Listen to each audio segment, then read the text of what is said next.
que comience, Israel. Le he dado a grabar ya, no sé qué Correcto, pasa. Pone iniciar grabación, la grabación se ha iniciado, ya puedes empezar. correcto. Vale, supongo que veis la pantalla de presentación con la portada de la presentación, ¿no? La utilización de nubes de puntos en arquitectura. Así que sin más, pues como ya ha dicho Israel, pues también dar las gracias al colegio y al CAT por apoyar esta propuesta, que en realidad pues, no es nada más, quizás pues, por mi doble condición, tanto de colegiado como de personal investigador y docente en la universidad, conversando con varios compañeros, tanto de un lado como de otro, pues creo que merecía la pena dedicar un tiempo a este tema. Que como veis, ¿no? Pues cada vez, como ha dicho Israel, avanza con más velocidad. Y creo que bueno, es importante para aquellos que están poco habituados, ¿no? El objetivo de la jornada es dar a conocer las posibilidades de esta tecnología que, como veremos, pues no va a sobrepasar si no estamos, aunque sea, pendientes. Y por otro lado, pues me consta que aquí también hay gente que asiste, que está familiarizada y que utiliza habitualmente este tipo de herramientas y de tecnología. Y por tanto, pues también era intención generar un foro de debate entre los distintos agentes, ya sean los usuarios finales, los profesionales que se dedican específicamente a este tipo de trabajos, los desarrolladores de software y de equipos y los grupos de investigación que también nos dedicamos a intentar mejorar las aplicaciones de esta tecnología. Así que si... perdonad, que voy a pasar al modo de la presentación. Sin más, pues simplemente presentaros qué es lo que vamos a ver a lo largo de la jornada. Empezaremos, ¿no? por ver qué es esto de una nube de puntos, que mi compañero Adán nos explicará. Básicamente, ¿no? pues es una base de datos referenciada a un sistema tridimensional en el cual podemos incorporar información y él nos explicará con más detalle. Y para centrar cuál es el objetivo, ¿no? de este tipo de información o qué uso se le está dando a esta información actualmente en arquitectura, pues yo creo que todos o muchos de aquí pues, hemos vivido, ¿no? lo que es un levantamiento planimétrico y en definitiva esto no es nada más que una ayuda para obtener recreaciones 3D de espacios y elementos arquitectónicos con el potencial asociado de la capacidad de manejo de información de los ordenadores actuales y de los equipos de captación, ¿no? Por tanto, lo que vamos a obtener pues, es esa volumetría precisa de objetos, paramentos, espacios, que en definitiva, ¿no? es lo que hacíamos o venimos haciendo tradicionalmente, con la ventaja de que una vez que tenemos esa base de datos, pues toda esa información que hemos incorporado pues ya la tenemos disponible para poder trabajar con ella en cualquier momento. A partir de ahí pues empiezan a surgir otros desarrollos o aplicaciones, como son la obtención, ¿no? a partir de estas nubes de puntos, de modelos de información de edificación, especialmente aquellos no asociados a lo que también hoy en día está muy de moda, que es la creación de gemelos digitales. Y por tanto oiremos o aparecerá continuamente este término, ¿no? de escaneo to BIM, a Building Information Modeling, que es otro de los procesos que estas nubes de puntos pues, se intenta, ¿no? que agilicen de manera que podamos obtener esos gemelos digitales de edificio de cara a su mantenimiento, gestión, etc. Por otro lado, pues son herramientas útiles para generar esa documentación as-built, esa documentación final de un proceso constructivo en el cual pues, nos podemos o nos puede servir para contrastar información final con información de un proyecto, con información de un estado de partida original, algo que bueno, pues en el mundo de la industria también está muy desarrollado, ¿no? La utilización de estos modelos para comprobar el estado final de los productos, ¿no? que se fabrican y hacer controles de calidad. Finalmente también tenemos otro tipo de aplicaciones que también, ¿no? Como complemento a los convencionales, levantamientos topográficos, pues cada vez es más fácil con este tipo de equipos obtener levantamientos no solo del terreno en superficie, sino de espacios subterráneos, cuevas, túneles, es decir, elementos que eran más difíciles de documentar anteriormente y que, bueno, pues si alguno ha trabajado también en zonas, ¿no? En edificación, en zonas con cuevas, con elementos subterráneos, pues es un elemento muy útil de cara a documentar pues, todo eso que ocurre debajo de nuestros edificios. Bien, desde el punto de vista del patrimonio, también destacar, ¿no? además de esta aplicación que nosotros hemos comentado, de generar un modelo, un gemelo digital y por tanto una copia de seguridad del edificio en estos términos, ¿no? De una base de datos real en la cual podemos incorporar, además de la información 3D, como hemos dicho, pues toda otra información asociada. La obtención de este tipo de nubes de puntos a lo largo del tiempo con una cierta periodicidad pues nos permite también obtener información sobre procesos patológicos, ¿no? Y detectar deformaciones o en elementos constructivos o en elementos estructurales. Podemos también, ¿no? Seguir el deterioro, hacer seguimiento de deterioros, erosiones en distintos paramentos, volúmenes, edificios, en instalaciones.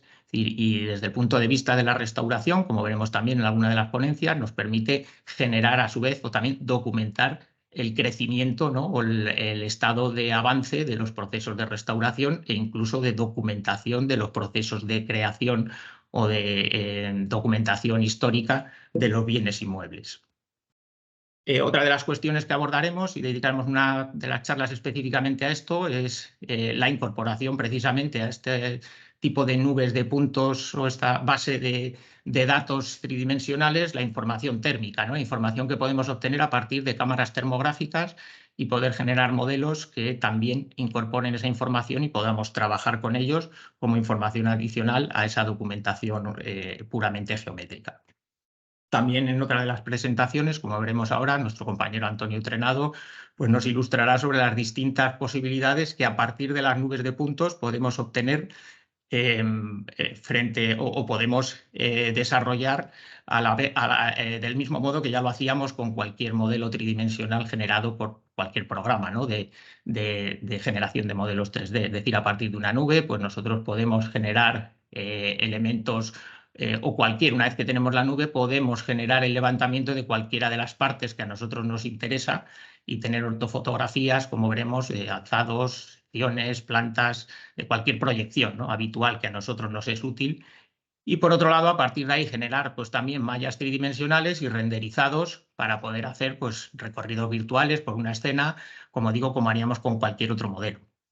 Y de hecho, pues el modelo lo que nos va a permitir es trabajar, como vemos, con la información que tenemos ahí almacenada en cuanto a mediciones o poder obtener datos directamente de ese modelo. Bueno, para identificar esto, quizás con esta pequeña ilustración, nuestros dos pequeños modelos, pues podemos ver esa diferencia o podemos ilustrar esa diferencia entre este modelo generado o creado a partir de una nube de puntos que vemos aquí directamente, en el cual tenemos el conjunto, como veremos ya, de nubes de puntos generadas y la visualización que hacemos si nos aproximamos tiene poca definición porque, como veis, no es más que un conjunto de millones de puntos en el espacio, pero en el cual nosotros podemos o tenemos, ¿no? Escaneado y tenemos referenciado lo que es el volumen interior, exterior, es decir, yo a partir de aquí puedo medir puntos, puedo hacer secciones, obtener las distintas secciones del elemento y su volumen, que es algo pues, muy útil, mientras que en este otro elemento que tenemos aquí, pues nosotros lo que hemos hecho ya es utilizar, o en este modelo, quien lo ha creado, pues directamente lo que ha hecho es utilizar exclusivamente, ¿no? Una nube de puntos con la capa superficial exterior, generar una malla, proyectar una fotografía, y en este caso pues es un modelo muy útil, como vemos, para visualización, muy ágil, pero no nos aporta más información del espacio interior como estamos viendo, ¿no? La imagen interior es la misma fotografía que vemos por el exterior. Bueno, pues con esta pequeña ilustración de estos modelos tan sencillos, pues quería simplemente, ¿no? Pues terminar esta exposición de posibles aplicaciones dentro de lo que es el mundo arquitectónico que iremos viendo a lo largo de la jornada y nos presentarán sus experiencias los distintos ponentes. Y pasaré a ceder la palabra a mi compañero Antonio, Antonio, que nos va a hablar ya directamente de los distintos aspectos en cuanto a cómo generamos las nubes de puntos. En primer lugar, él nos hablará de las tecnologías de escáner láser y Antonio Trenado nos hablará de las técnicas de fotogrametría. Posteriormente, pues veremos cuáles son las formas de generar a partir de esa captación de datos los ficheros propios de la nube de puntos y cómo a partir de esas nubes, obviamente, para generar un modelo completo, pues nosotros vamos a necesitar de la superposición de varias de estas nubes y de su referenciación y su registro para poder crear el modelo a medida de nuestras necesidades, ¿no? Finalmente, pues hablaremos de algunas otras cuestiones a lo largo de la jornada, o espero que surjan, ¿no?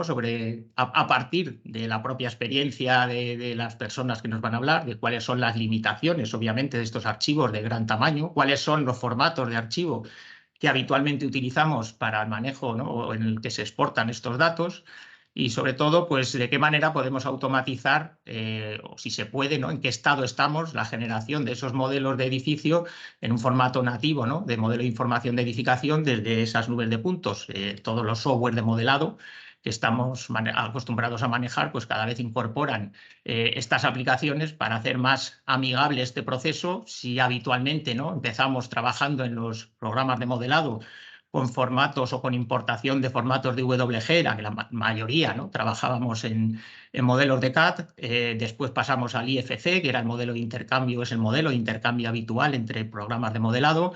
Pues ahora también, ¿no? Los software incorporan cada vez más la posibilidad de usar estos formatos de nubes de puntos y pequeñas aplicaciones que agilizan alguna de estos procesos. Así que sin más, pues le cedo la palabra a mi compañero Antonio para que continuemos o iniciemos ya la parte más técnica de estas jornadas. ¿De acuerdo? ¿Estás preparado, Antonio?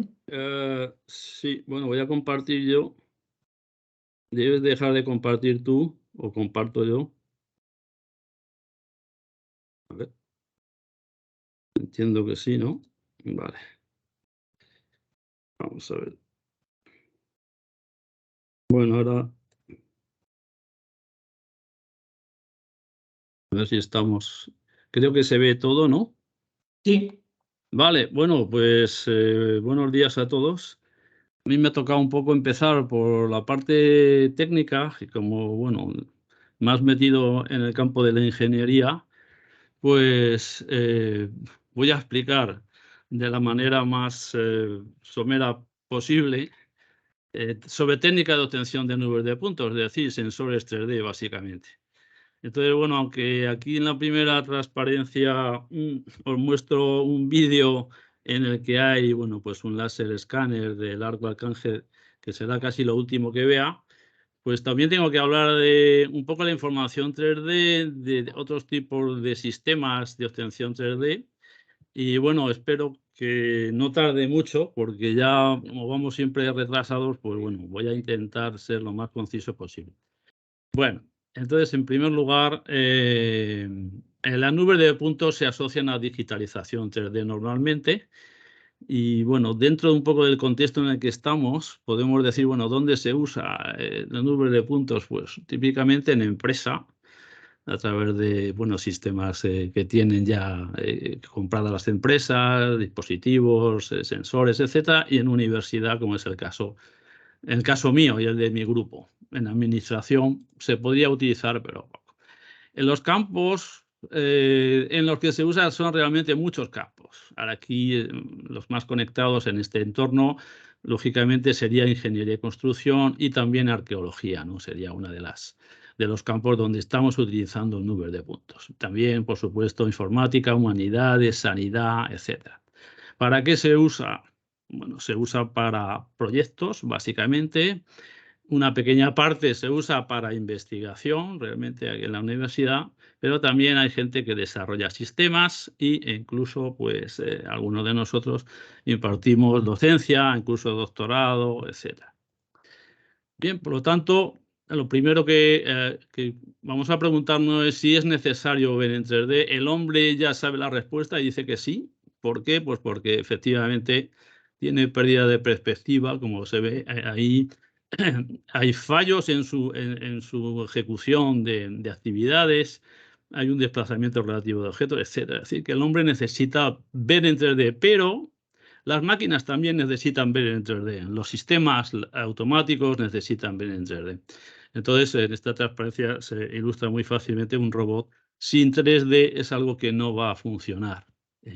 Por lo tanto, las máquinas, los dispositivos automáticos actuales necesitan ver en 3D básicamente porque no hay fallos, y si no hay fallos se pueden desarrollar aplicaciones. Aquí tenéis un conjunto de aplicaciones muy variadas en las que el 3D se está utilizando actualmente, no solamente por supuesto, en la edificación, como en las build models, sino en fabricación, control de calidad, incluso en temas forenses. Se están haciendo reconstrucciones 3D de las escenas, en accidentes, en medicina, por supuesto, en inspección, etc. Es decir, visión 3D es algo ya muy importante desde hace muchos años en todo el mundo.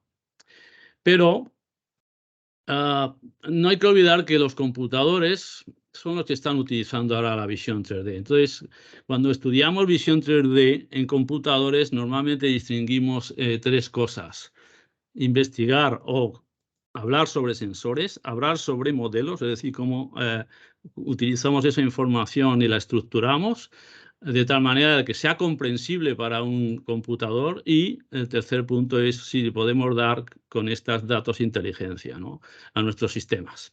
En esta mini charla podemos decir solamente me da tiempo a hablar sobre sensores, que es un poco lo que teníamos pensado. Entonces, lo primero que voy a hacer es, en un minuto voy a decir cómo los computadores ven el 3D. Básicamente esa es un poco la idea.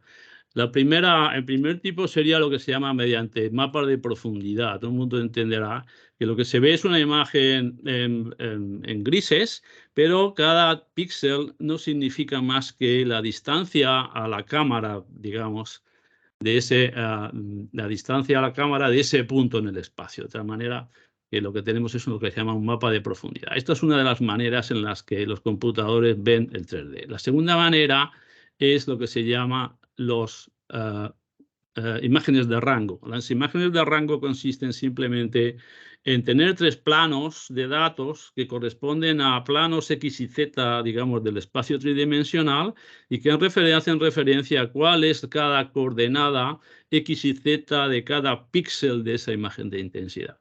Eso, lógicamente, cuando se procesa, y algunos sensores dan esta información así, pues obtiene uno la llamada nube de puntos que tenemos aquí. El tercer tipo sería lo que se llama las imágenes multicapas. Todo el mundo lo conoce, y son esa representación de cortes que se hacen normalmente, no solamente en este ejemplo, que es el ejemplo médico, sino también en ejemplos, digamos, en la construcción, etcétera. También se pueden hacer este tipo de representaciones en las que se proporcionan imágenes de secciones de datos. Realmente todas estas imágenes se pueden luego utilizar también para generar, nubes de puntos, ¿no? Y por último, pues la representación 3D en computadores es mediante efectivamente las nubes de puntos, o sea, las coordenadas de los puntos que ve básicamente el sensor, y normalmente se referencian respecto al sistema de referencia del propio sensor. Bien, con esto lo que vamos a ver es que, lógicamente, toda esta información tiene que ser representada en lo que se llaman los formatos 3D. Hay muchos formatos. Yo aquí voy a hacer una división un poco distinta, en el sentido de que toda esta información que pueden tener los formatos 3D, que no solamente es información geométrica y color, sino que también hace referencia a la textura, pero también a la transparencia que queremos darle a esa geometría, e incluso más informaciones sobre materiales, etcétera. Lo que se llama ya globalmente los metadatos pueden estar metidos en un formato, o sea que realmente un archivo 3D es algo que puede ser complejo. Entonces, vamos a distinguir entre modelos propietarios, que le llamo yo propietarios, es decir, que las propias marcas, los propios software generan para sí mismos. Después tenemos los estándar, que digamos serán los que se utilizan en todos lados, y todos los sistemas o los software son capaces de asimilar. Y después los abiertos, que son los que a mí me gustan más, porque estos son los accesibles, es decir, los que te permiten entrar dentro del realmente el formato y hacer cosas. Aquí, bueno, pues como veis, hay muchos tipos de formatos. Los propietarios, lógicamente, se utilizan desde arquitectura, en Autodesk, en Revit, etcétera, pues en Blender. Todo este tipo de software tiene sus propios formatos establecidos.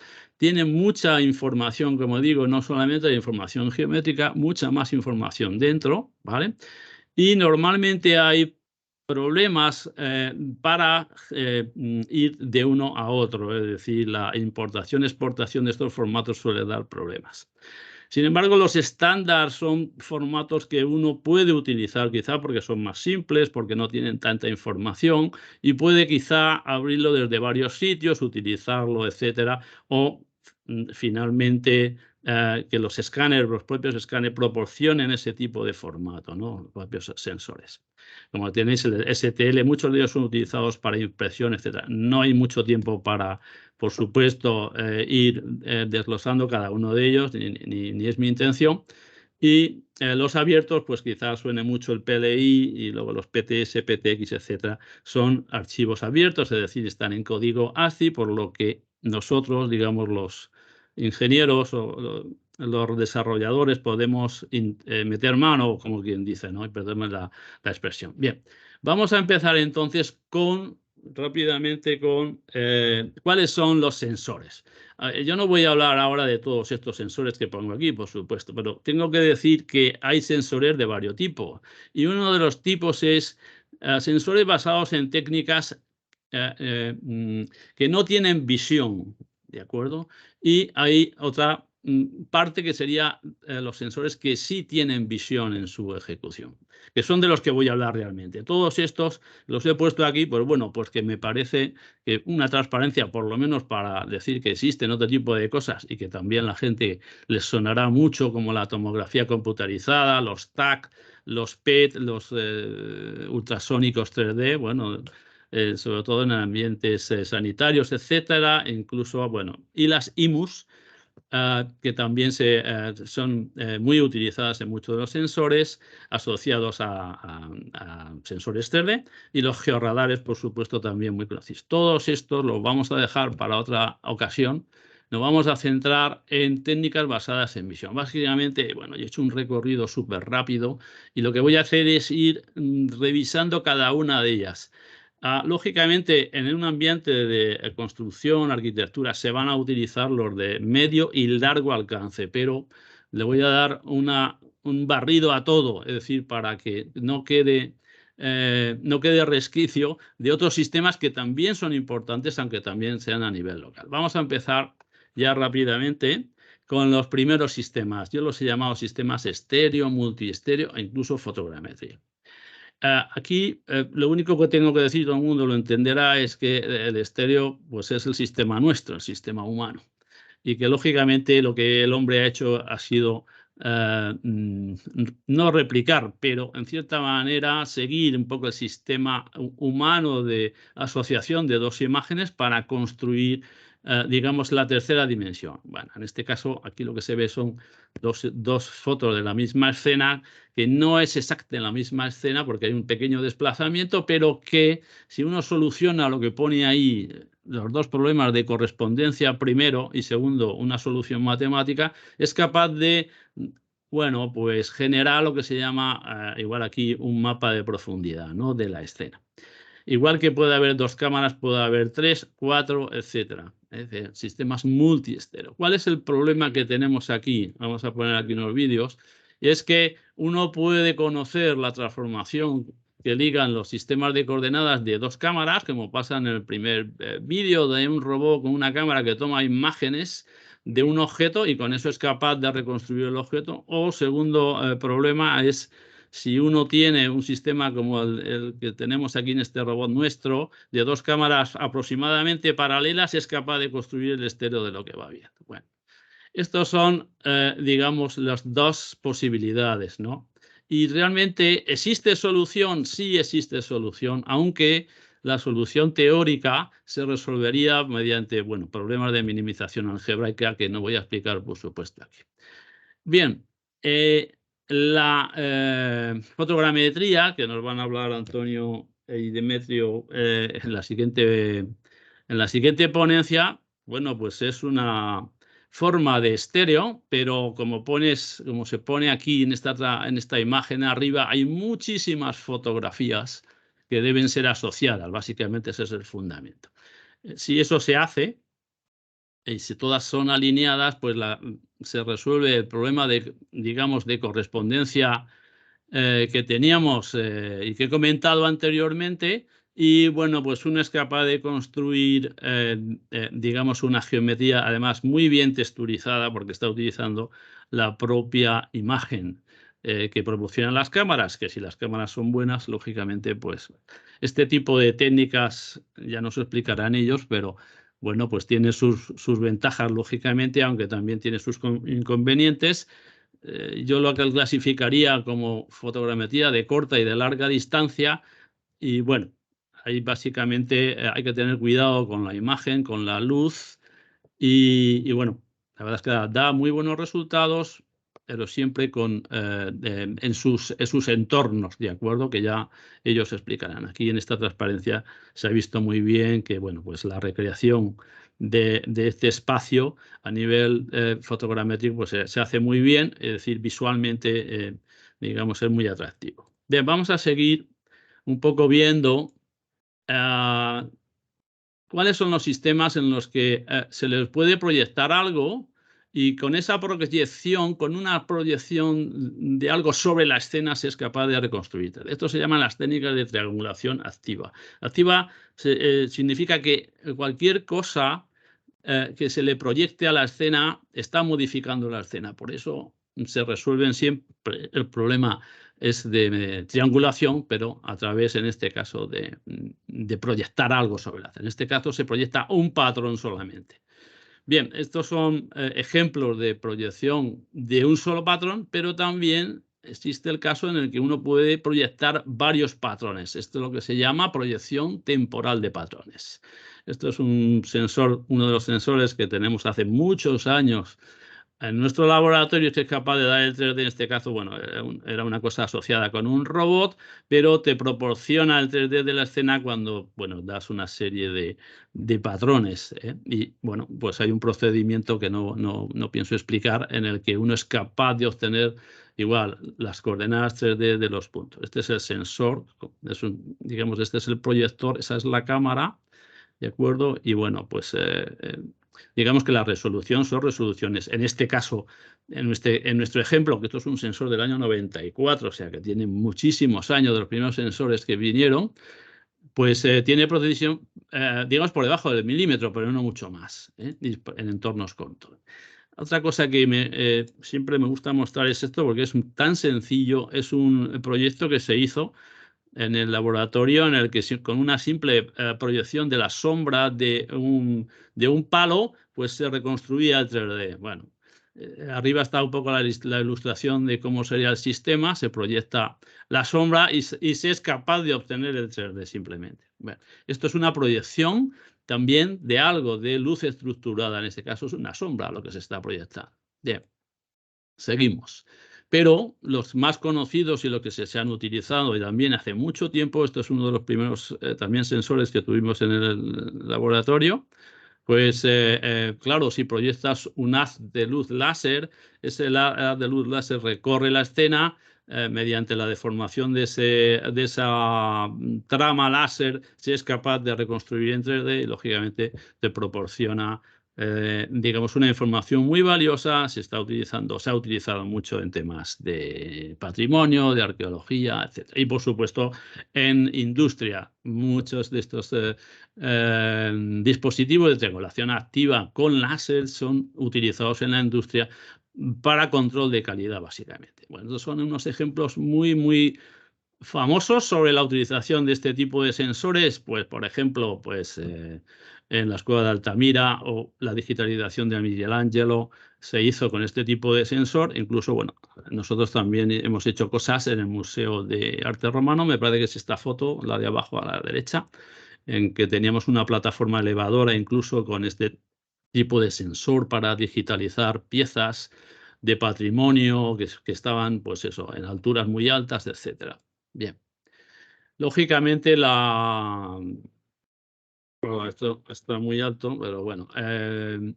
La tecnología avanza y ahora mismo hay sistemas muy, muy buenos con proyección de luz láser de muchos planos, no solamente de uno, sino de muchos.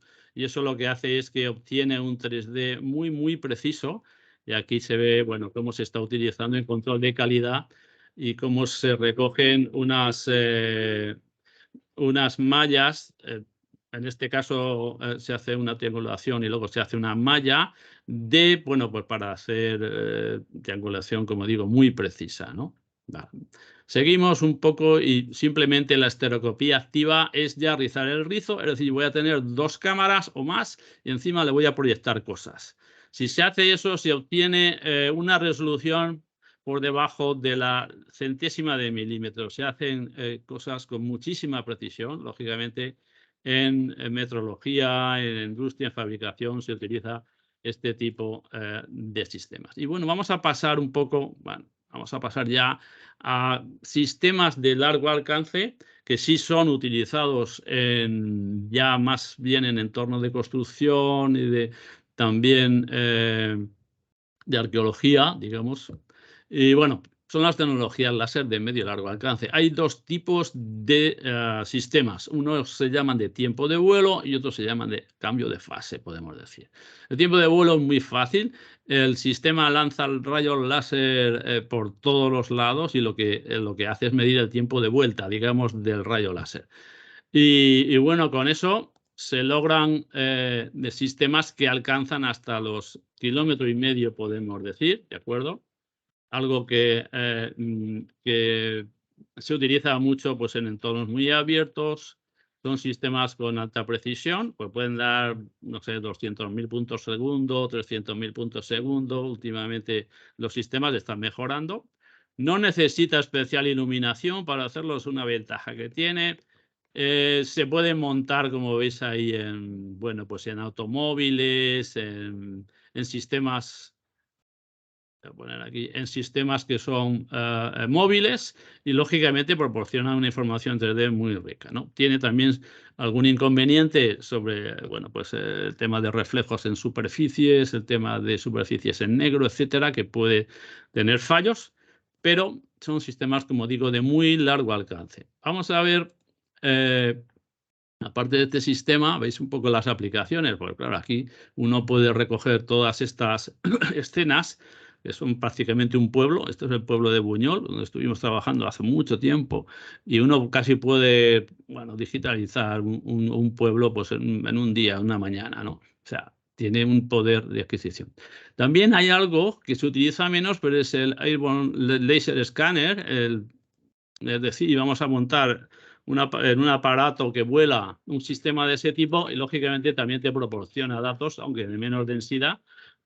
Y bueno, pues son sistemas, como digo, que también se pueden utilizar. Bueno, bajo mi punto de vista ya da una resolución peor. Se suelen utilizar para explorar, pues no sé, zonas de arboleda, etcétera, donde el láser puede pasar y puede dar información incluso del terreno y de lo que hay dentro del terreno, ¿no? Entonces, proporciona pues una serie de datos también muy interesantes en ese campo.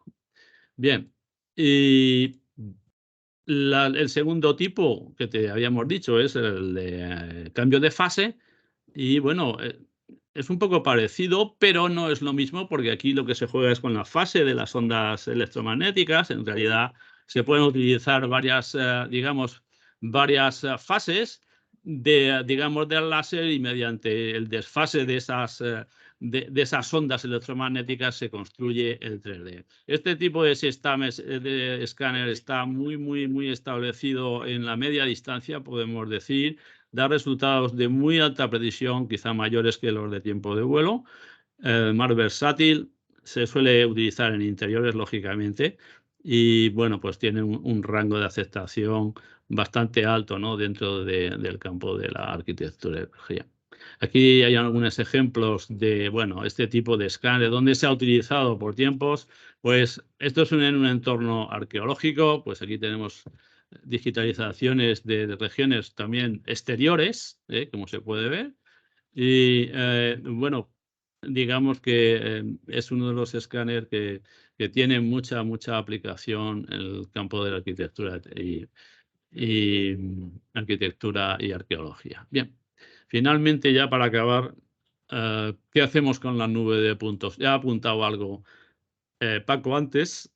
Lo que tenemos es, después de hacer el proceso de captura, registro de datos, y llegamos con una nube de puntos, a lo mejor con 200 millones de puntos, ¿qué hacemos con eso? Hay varios caminos. Un camino es, bueno, vamos a hacer un modelo de malla. Es algo que se utiliza mucho. Hay procesos intermedios que tampoco me da tiempo a explicar, pero que al final lo que tenemos es un modelo de malla texturado, básicamente. Eso pues, vamos a utilizar en visualización, básicamente, pero también podemos ir hacia el camino del modelo semántico, es decir, un modelo estructurado, un modelo que tenga, digamos, etiquetadas todas las partes de que consta la geometría que se está viendo. Ya esto lleva mucho trabajo, aquí es donde nosotros estamos trabajando más, y lógicamente hacer una exportación hacia un modelo BIM, es decir, que eso se conecte con herramientas y sistemas BIM, o en nuestro caso también trabajamos en modelos BEM, en modelos de Building Energy Modeling. Bien, esto es un poco hasta donde podemos llegar de momento. Hemos hecho una revisión muy rápida, aunque me he pasado de tiempo, por supuesto. Y bueno, pues con esto ya acabo la presentación. Como digo, ha sido pues una visión un poco por encima de los sistemas actuales de adquisición de datos 3D. ¿Vale? Muy bien, pues nada más. Yo ya cedo la palabra al siguiente ponente, Vale. Antonio y a Demetrio. Un saludo a Muchas todos. gracias, Antonio. Bueno, por supuesto, si hubiera cualquier cuestión en el chat podéis poner la pregunta, si no queréis interrumpir, y estaremos pendientes. Yo creo que es más ágil, si queréis, pues vamos pasando las ponencias y al final, si alguien quiere también intervenir, pues levanta la mano y puede hacer la pregunta si le es más cómodo que escribir por el chat. Y bueno, si alguien tiene una pregunta irrefrenable y tiene que hacerlo al final de la ponencia, pues por supuesto que también lo ponga por el chat y lo hacemos. Pero yo creo que quizás era más ágil agrupar las preguntas al final de esta primera sesión. Antonio, ¿estás por ahí preparado también? Sí, gracias, Paco. Muy bien, pues adelante. Pues voy a intentar compartir. No sé si lo veis ya. Aún no. Ahora sí. Vale. Vale. Vale. Bueno, Antonio, Antonio Adán, puedes apagar la cámara si quieres y así vamos más ágiles, ya que has terminado. Venga, perfecto. vale, comienzo. Bueno, pues vamos a ir viendo un poco la forma de responder a estas tres preguntas fundamentales, qué es la fotogrametría, cómo se utiliza y dónde se aplica. Antonio ha comentado anteriormente algunos aspectos que ya veréis que son comunes tanto a la técnica del láser como a la fotogrametría. Básicamente, la fotogrametría, nos vamos a encontrar una serie de definiciones, pero lo que nos tenemos que quedar fundamentalmente es que la fotogrametría hace uso de la fotografía para conseguir modelos 3D medibles. Es el elemento fundamental y característico de la fotogrametría. Esta técnica, como todas las técnicas, pues tiene una serie de limitaciones o de inconvenientes, y en este caso las limitaciones que nos vamos a encontrar son las asociadas con la propia fotografía, es decir, el modelo final va a depender mucho de la resolución de la imagen que utilicemos, de las condiciones de luz. La fotogrametría tiene como gran enemigo las transparencias y los reflejos. Y por supuesto, aunque hoy en día no es una limitación, pero estamos hablando de fotografía que a mayor calidad, mayor volumen de almacenamiento, por lo tanto necesitamos un soporte que contenga esta información, así como un software específico para trabajar con esta técnica. Frente a estas limitaciones nos vamos a encontrar con aspectos como una técnica asequible. Con una simple cámara, incluso un teléfono móvil, vamos a poder conseguir un modelo 3D. Por lo tanto, es una técnica muy flexible, es bastante ágil, nos permite un levantamiento en relativamente poco tiempo, y toda esta información que generamos con esta técnica es asociable a modelos, como decía antes Antonio, con modelos BIM, por ejemplo, y nos va a permitir también, entre otras cosas, poder ver la evolución que sigue, si estamos hablando de arquitectura, el edificio o bien otros tipos de objetos. Perdón. Y por supuesto, la accesibilidad que esto tiene. Esto sobre todo se ha valorado mucho, ya que los modelos 3D, sobre todo por ejemplo, en arqueología, ¿no? La flexibilidad que nos da poder manipular el objeto virtual sin tocar el objeto real hace pues bueno, que en objetos de este tipo muy sensibles a la manipulación sea muy útil. ¿Dónde podemos aplicar esta técnica? Muchísimos campos de aplicación: arqueología, urbanismo, en arquitectura, por supuesto en los videojuegos, en el cine, en las aplicaciones ahora que nos encontramos de realidad virtual, de realidad aumentada. Y para conseguir esto tenemos que seguir un flujo de trabajo. Básicamente, el flujo de trabajo que nos encontramos en esta técnica es, en primer lugar, tenemos que coger todo este volumen de fotografías que hemos realizado alrededor del modelo que queremos virtualizar. Tenemos que hacer un primer paso, que es orientar estas fotografías y, por supuesto, podemos escalar o georreferenciar el modelo, dependiendo, bueno, pues normalmente si es un edificio o es incluso una población, pues situarlo geográficamente sobre la esfera terrestre. En este caso, si es un objeto individual, una pequeña escultura, pues lo normal será escalarlo. También podemos, por supuesto, georreferenciarlo, pero siendo un elemento móvil no vamos a tener esa necesidad. Una vez que tenemos estos 3 puntos superados, ya obtenemos la nube de puntos. Con la nube de puntos nos encontramos una serie de productos asociados. A través de la nube de puntos podemos generar mallas, podemos generar ya una ortoimagen, podemos generar mapas de deformaciones, podemos aplicar a ciertas técnicas o recursos multimedia. Y realmente aquí acabaríamos una primera fase. Si no queremos continuar, es decir, si nuestro destino final, por ejemplo, es conseguir una malla 3D, pues aquí acabaría el proceso. O si queremos obtener una ortoimagen. Sin embargo, si queremos continuar obteniendo otros productos asociados a esta técnica, lo que vamos a hacer es, a partir de la nube de puntos, generar una malla. Una malla que básicamente lo que hace es utilizar esos puntos de la nube como vértices para generar una estructura, una malla, y a partir de ahí, por ejemplo, pues obtener otra serie de productos. Pues bien modelados 3D, levantamientos topográficos, impresión 3D, o si queremos obtener un modelo fotorrealista, pues tendremos que aplicar una serie de texturas. Estas texturas pues se aplican, en el caso de la fotogrametría, sobre la base de las propias fotografías, y a partir de aquí obtener pues las presentaciones, los recursos multimedia, como realidad aumentada, realidad virtual, o una exposición gráfica en movimiento o incluso estática. Cada una de estas 3 fases en la técnica de fotogrametría son siempre intercambiables, en el sentido de que podemos ir a la textura, pero una vez que hemos llegado a la textura podemos regresar y trabajar con la nube de puntos o con la malla. Es decir, no limita la realización del trabajo continuar con fases anteriores. Vamos a entrar un poquito en detalle ahora en cómo se realiza cada una de estas etapas. La orientación. Aquí podemos ver en esta imagen, por ejemplo, estos cuadraditos azules representan la orientación, la posición de cada una de las cámaras, de las fotografías que se van tomando. Y como vemos, cuando eliminamos esa visualización de las cámaras, lo que obtenemos es, bueno, una simulación de lo que va a ser el objeto.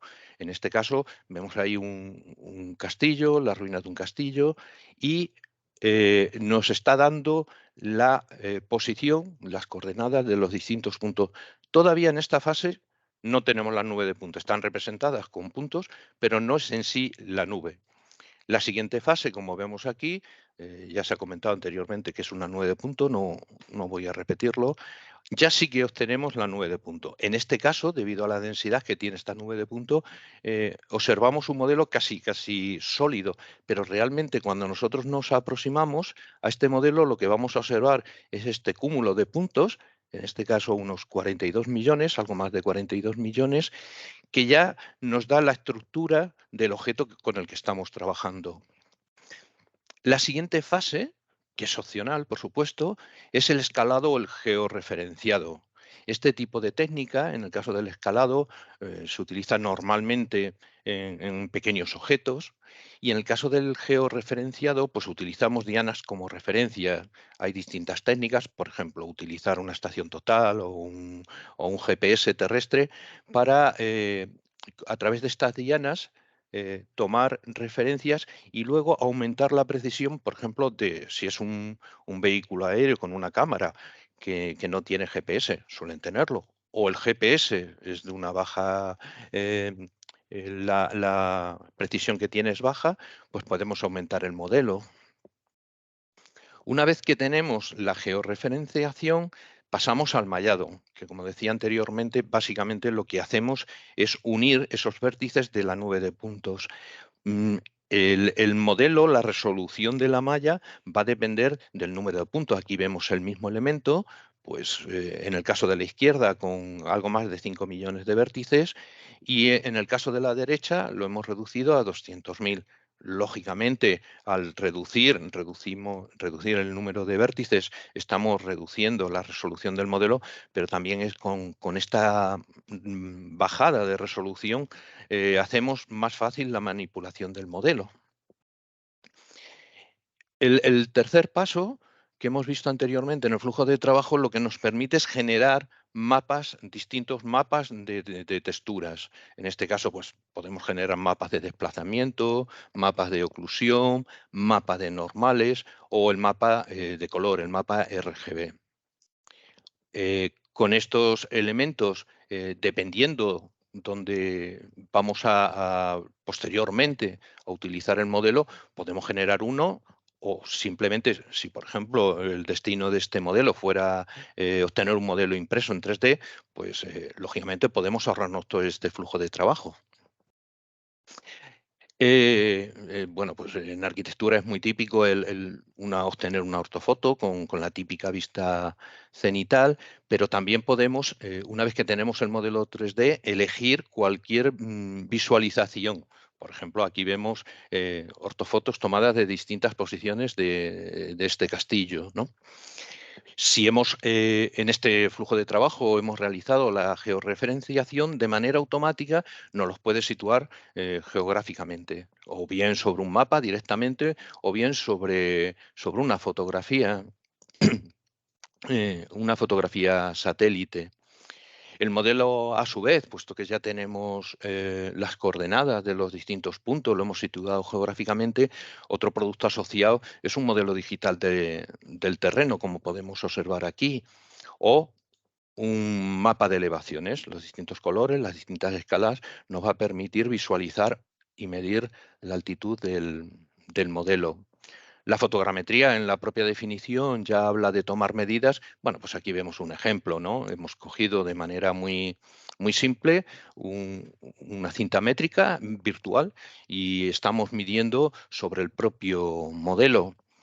Podemos medir longitudes o volúmenes.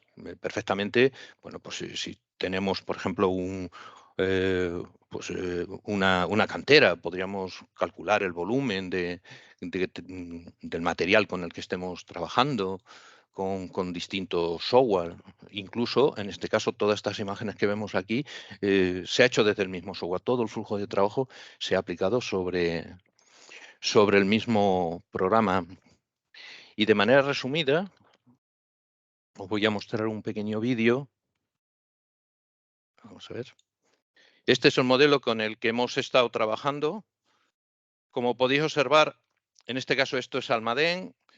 Este castillo se sitúa en este caso en el casco antiguo, que es una zona protegida por patrimonio, a ser declarado Patrimonio de la Humanidad, con lo cual, pues bueno, la técnica no invasiva, que es la fotogrametría, nos ha permitido realizar estas tomas.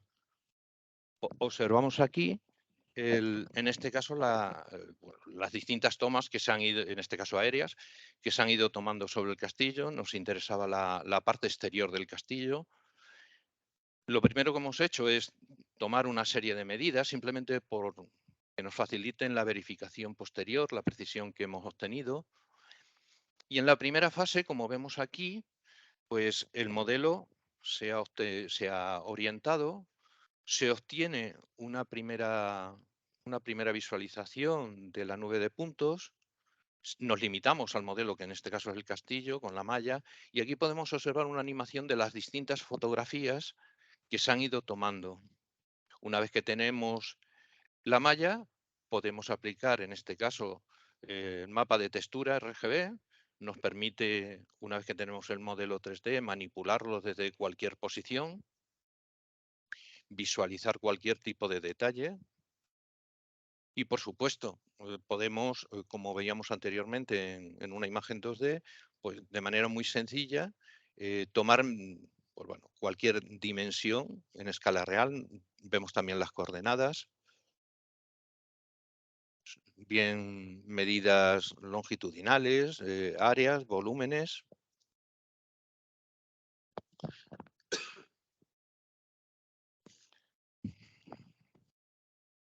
Cualquier detalle. A partir de aquí, pues ya podemos incluso hacer hipótesis sobre el modelo, como era originalmente, o lo podemos aplicar a cosas tan habituales como es un videojuego, o en este caso podríamos ver este modelo con unas gafas 3D.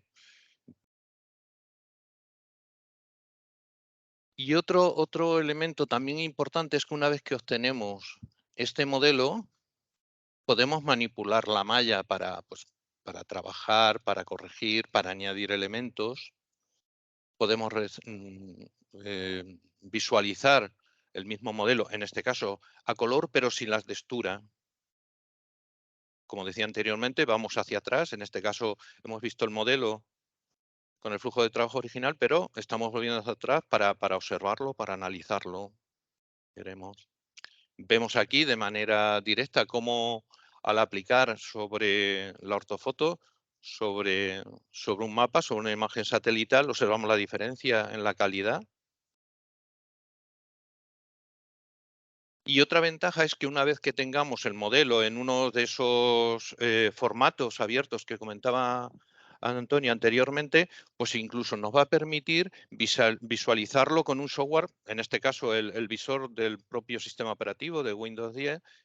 Tiene un visor muy básico, pero bueno, que incluso nos permite hacer pequeñas interpretaciones, cambiar la luz, cambiar de color, podemos ver las texturas, todo este tipo de elementos. Podemos, por supuesto, hacer un postprocesado para preparar nuestro modelo, en este caso para una impresión 3D, obteniendo un modelo final. Nada más.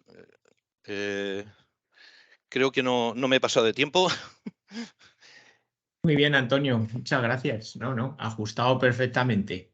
Así que veo que no hay, no sé si Israel lo estáis controlando vosotros también, pero veo que tampoco había ninguna cuestión ni ninguna pregunta, así que si queréis, seguido pasamos a la siguiente ponencia. No sé si Amanda y Antonio estáis por ahí ya preparados también. Sí, estamos preparados. Bueno, voy a compartir otra vez pantalla. Bueno, para mí va a ser más difícil ajustarme al tiempo, no sé si es por deformación profesional o por qué, pero en fin, vamos a... me parece que estáis viendo ya la presentación, ¿verdad? ¿Sí? Sí, se ve. Bueno, a ver, pues me toca hacer la presentación, al final la voy a hacer yo. Amanda está en cualquier momento disponible para cualquier pregunta también. La charla que yo voy a dar ahora, digamos, es algo distinta a lo que creo que se va a ver hoy. Va a tratar, ahí pone el título, creación de modelos térmicos semi-automatizados. Bueno, lógicamente tengo que comentar lo primero. ¿Por qué semi-automatizados? Porque aunque, bueno, yo sea catedrático del área de ingeniería de sistemas y automática, y estoy un poco obsesionado con todo lo que sea automático, siempre hay un punto en el proceso, en los procesos que vamos a contar en el que, digamos, el ser humano entra de alguna manera. De todas maneras, esa es un poco la intención, es decir, intentar crear lo que vamos a explicar hoy, que son los modelos térmicos. Por eso digo que se va a ser algo distinto. De hecho, no hay mucha gente que trabaje en este campo a nivel mundial, podemos decir. Ya llevamos unos cuantos años trabajando en esto, al menos 6 años. Y bueno, pues nuestro objetivo es efectivamente crear modelos automáticos a partir de, lógicamente, que nubes de puntos y cámaras térmicas, podemos decir. Bien, vamos a empezar. Me gustaría presentar en un momento, bueno, mi grupo de investigación, el que dirijo es el 3D Visual Computer and Robotics, es un grupo de la UCLM y, bueno, simplemente comentar, bueno, las líneas básicas en las que hemos trabajado últimamente en digitalización y sistemas de sensores láser. Bueno, en todo tema de robótica, ya veremos que tiene que ver algo con toda la charla, el tema de robótica. Después tenemos, bueno, una parte educacional en robots, temas de reconocimiento 3D y posicionamiento que también tiene que ver con toda la parte de creación de modelos BIM de forma automática. Y, bueno, finalmente el Automatic BIM y el Automatic BEM, es decir, bueno, el Building Information Modeling al Building Energy Modeling. Estos dos tipos de estructuras, ¿no?, que sí se utilizan en construcción y arquitectura. Bien, esto es un poco las 5 líneas básicas, pero me gustaría decir que, bueno, en referencia incluso a lo que es el seminario, yo voy a hablar del proyecto nacional activo que tenemos ahora mismo, que es ese que tenéis ahí. Se llama Modelos 5D y es un método de caracterización térmica temporal de edificios. Además, habría que decir que esta charla, bueno, se da o la doy desde un punto de vista como investigador, pero lógicamente como investigación que se quiere conectar con el mundo real, que se quiere conectar con las empresas, etc. Es decir, nosotros básicamente investigamos, desarrollamos cosas, pero lo que queremos es conectarnos un poco con el mundo real, ¿vale? Bien, entonces, bueno, el objetivo está marcado ahí en negrita. Hay que adquirir datos y modelos térmicos 3D temporales con la mayor grado de automatización para estudiar la eficiencia energética en la edificación y conservación de edificios. Es decir, hay muchos palos aquí que tocar. Entonces, realmente este proyecto es un proyecto coordinado que dirigimos desde aquí. Yo personalmente dirijo el proyecto coordinado y estas son, bueno, las tres, digamos, las tres subobjetivos, pero tenemos 3 subproyectos. Hay 3 universidades que están metidas en este gran proyecto. Uno es la UCLM, que es la que dirige un poco todo, en el que nos vamos a tratar sobre cómo creamos esos modelos 5D y cómo, claro, creamos con plataformas móviles automáticas. La Universidad de Extremadura lleva todo el tema de procesamiento y modelado en edificaciones no convencionales, y la UPV se hace cargo de las aplicaciones y caracterización térmica y eficiencia energética utilizando este tipo de modelos. O sea que realmente, pues, es un proyecto redondo que se sale un poco de lo normal, como digo, porque no hay casi, podemos decir que en España hay otros 2 grupos que trabajan en temas relacionados con modelos térmicos 3D y que, bueno, lógicamente esto nos ha llevado a tener en nuestro equipo, pues, ingenieros industriales, informáticos, arquitectos, ingenieros de la edificación. Así es un proyecto interdisciplinar claramente, ¿de acuerdo? Bueno, voy a intentar resumir en una transparencia el objetivo. El objetivo es que un escáner, aquí lo he puesto aquí abajo, ¿vale?, debería ser capaz de crear modelos 5D de forma automática. ¿Cómo? Realizando escaneados térmicos a diversos instantes de tiempo y de forma autónoma. Es decir, como digo, hay muchos campos aquí del que hay que solucionar, ¿de acuerdo? Sé que vamos a partir de escáner 3D láser, vamos a partir de cámaras térmicas, hay una errata ahí, y después lo vamos a repetir en el tiempo. Es un poco. Y esto va a ser un modelo que va a tener que ser integrado de alguna manera en aplicaciones relacionadas con la construcción. Eso es un poco este objetivo final, ¿no? Crear y utilizar estos modelos con robots. Yo creo que se sintetiza muy bien en esa frase. Entonces, este es el índice. Voy a hablar todo lo más rápido posible sobre 5 cosas, que son muchas cosas, para 20 minutos. Ya llevo 6. Una es, ¿cómo creamos nubes térmicas? Porque los sensores actuales no dan nubes térmicas. Es decir, esos son desarrollos nuestros. Segundo, ¿cómo generamos modelos térmicos? Que tampoco te lo hace nadie, lo tienes que hacer tú. ¿Cómo exportas esos modelos a unos formatos que sean compatibles con esas aplicaciones que estamos utilizando para hacer simulaciones energéticas, etcétera? ¿Cómo lo exportamos? Igual, de manera automática, es decir, no a mano. ¿Y cómo automatizamos todo el sistema? Y después, ¿qué aplicaciones tienen en el ámbito de ingeniería, arquitectura y construcción? Bueno, son muchas cosas, como digo, así que voy a pasar rápidamente sobre las nubes térmicas. Las nubes térmicas, como digo, ¿qué ha pasado hasta ahora? Lo que tenemos por ahí, podemos decir, una transparencia, es que lo que hay es cosas a nivel de paramento, obteniendo una única nube térmica parcial, con modelos prácticamente siempre de exteriores, ¿de acuerdo? No se hace corrección de las cámaras térmicas normalmente, no se automatizan los procesos y se alcanza un nivel básico de habitación, es decir, no se pasa de ahí. Esto es un poco, bueno, lo que los investigadores primero vemos. ¿Qué hay por ahí por el mundo? Esto es lo que hay. ¿Qué es lo que nosotros, bueno, y no hay exportación a modelos BEM prácticamente? ¿Qué es lo que nosotros, en qué es lo que trabajamos? Primero, en obtener nubes O significa omnidireccionales, es decir, que se vea por todos sitios, ¿no? A nivel de planta, ¿de acuerdo? Hacer una nueva o una original obtención de nube térmica, crear nubes omnidireccionales, ¿vale? Y después entrar no fuera, que es más fácil, sino dentro de los edificios. ¿De acuerdo? Y ahí hay una, no sé, hay alguien por ahí que tiene el micrófono abierto. Bueno, y proporcionamos soluciones, ¿no? Algunas soluciones como exportación a modelos BEM, que es un poco lo que más nos interesa. Bien, lo que tenemos es un sensor. Este sensor que tenemos aquí, lógicamente es un sensor comprado, pero no te da nubes térmicas 3D, ¿de acuerdo? De eso es lo que hemos hecho nosotros. Nosotros tenemos escáner 3D, que es ese. Tenemos una cámara de infrarrojos que tiene esas propiedades, es de baja densidad, podemos decir, y con un FOV significa campo de visión, digamos, de 71 por 56 grados, ¿vale? Y después nosotros hemos acoplado también una plataforma de rotación, que es lo que aparece ahí como plataforma Pantil. Eso me va a permitir girar el dispositivo.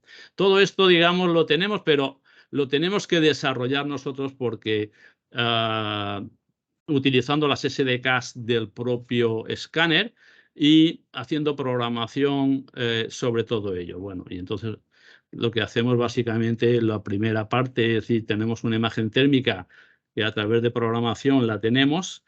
Tenemos una parte de nube de puntos y tenemos que hacer un proceso de calibración propio, lógicamente, en el que se convierta una parte de la nube de puntos que me da el sensor, le tengo que poner la temperatura que tienen esos puntos. Eso es, como digo, sistemas de desarrollo que nosotros hemos hecho. Bien, si resulta que damos una vuelta con el sensor, una vuelta de 360, lo que nosotros logramos es hacer toda esta asociación, en este caso, sobre 10 imágenes que me va a tomar en una vuelta. La vamos a asociar a 10 partes de la nube de puntos su temperatura, ¿vale? Para finalmente componer pues una nube 360 que llamamos nosotros, ¿no? ¿De acuerdo? Bueno, si resulta que nos movemos por el espacio, tomamos varias, ves que tiene ahí unos huecos. Bueno, eso es porque la cámara térmica tiene una amplitud, o sea, al final lo que uno obtiene es una franja, es decir, no tenemos una nube omnidireccional, sino una franja única. Todo esto lo podemos manejar nosotros, es decir, lo que hacemos es que tenemos todos los datos en nuestras manos y nuestros investigadores lo que hacen es, lógicamente, programar todo eso para obtener todas estas nubes de puntos. Bien, ¿de dónde sale el 5D? Pues el 5D sale de que tenemos coordenadas en el espacio X y Z, más temperatura asociada a cada punto, más en el tiempo. Es decir, tenemos una estructura muy grande. Aquí se ve una representación de lo que sería un modelo 5D en 6 barridos a diversas horas. Lo que se obtiene es esta representación, se ve muy claro. Bueno, aquí cómo va cambiando temperatura, globalmente se ve, ¿de acuerdo? De toda esta zona en la que hemos estado haciendo digitalización térmica, que es un poco lo que queremos. Bien, paso directamente a lo siguiente, el modelo térmico. Esta es otra parte de investigación que realmente tenemos que desarrollar. Es decir, ¿para qué me sirven, como decía antes, 50 millones de puntos? Pues para poco. Las puedo visualizar, sí, pero lo que tengo que hacer es darle digamos, una semántica que llamamos nosotros. Es decir, lo tengo que resumir eso realmente. Entonces uno tiene una nube de puntos, ¿de acuerdo? Y bueno, lo que tenemos es bien, una nube de puntos con el color, que es accesorio, sí, lo tenemos, pero lo que tenemos realmente, lo que nos interesa a nosotros es esa nube con las propiedades de temperatura, que es la nube que tenéis a la derecha. Vale.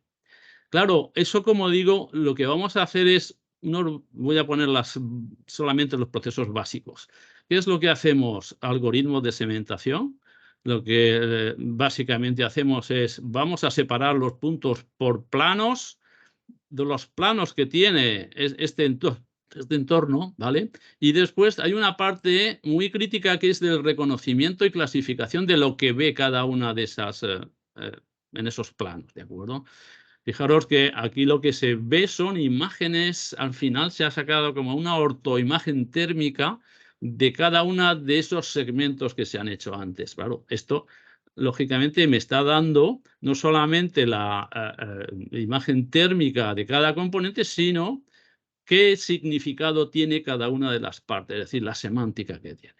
Bueno, finalmente, después de esto, lo que tenemos que hacer es un modelo térmico denso, es decir, ya pasamos otra vez a 3D, pero le vamos a proporcionar todas esas geometrías que hemos detectado antes de forma automática y ya tenemos un modelo, digamos, estructurado, es decir, no son millones de puntos ya, sino ya es algo estructurado. Ya sé qué cara es cuál, qué vértice es cuál, cuáles son adyacentes, todo ese tipo de asociaciones. Y finalmente, lo que puedo obtener es un modelo térmico promediado, que es algo que nosotros estamos pasando ahora para generar lo que llamamos los modelos BEM, que ya explicaré en unos minutos.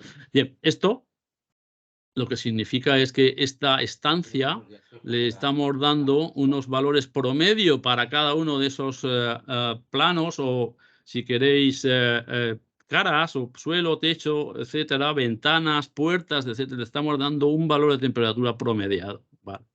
Bien, al final lo que nosotros obtenemos es lo que llamamos un modelo térmico propietario. Otra vez sale la idea de propietario, es decir, es nuestro modelo, pero nuestro modelo tiene todo esto medido. Es decir, bueno, arriba se ve pues una planta de 5 zonas y cada zona, esto es el ejemplo de una zona, pues tiene metida un montón de información, que no solamente es geométrica, lógicamente, sino que además incorporamos temas térmicos, ¿de acuerdo? Que es un poco donde nosotros estamos trabajando. Bien, y para cada uno de estos elementos estructurales, pues aparecen no solamente los puntos asociados, sino su temperatura, sus ortoimágenes de color, ortoimágenes térmicas, incluso imágenes de profundidad, etcétera. O sea, toda una información muy rica de esa geometría que hay ahí y de propiedades, ¿no?